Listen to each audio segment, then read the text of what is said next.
The divine command theory holds that morality just is God's commandments and prohibitions.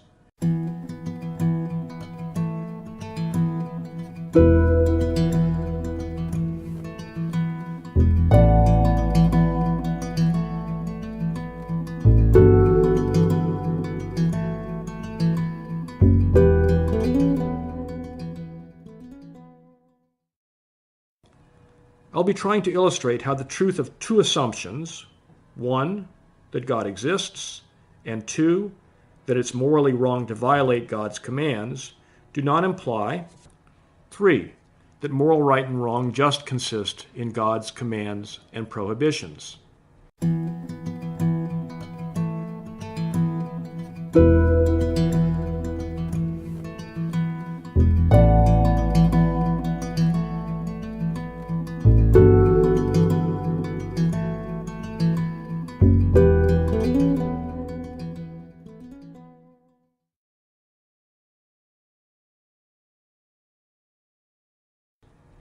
And to make this especially vivid,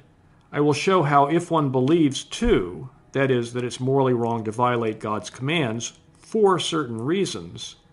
then far from that implying the divine command theory, it actually implies that the divine command theory is false,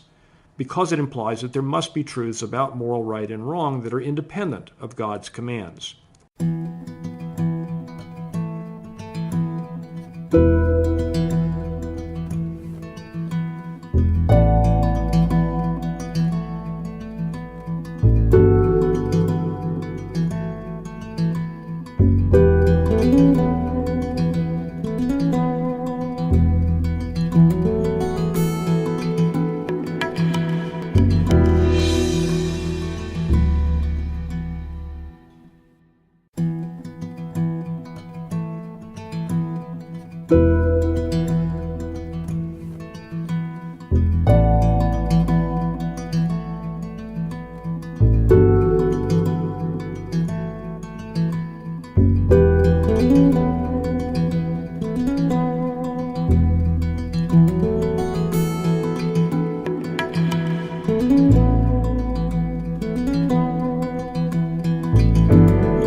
Or suppose you think you should follow God's commands not because he knows the moral law, but because he knows what is good and bad for us, not in moral terms, but just what would make us better or worse off, what would benefit us or harm us. But if that's your reason, must you not be assuming that it is true, independent of anything God commands, that morality must somehow concern what promotes human well-being and prevents suffering?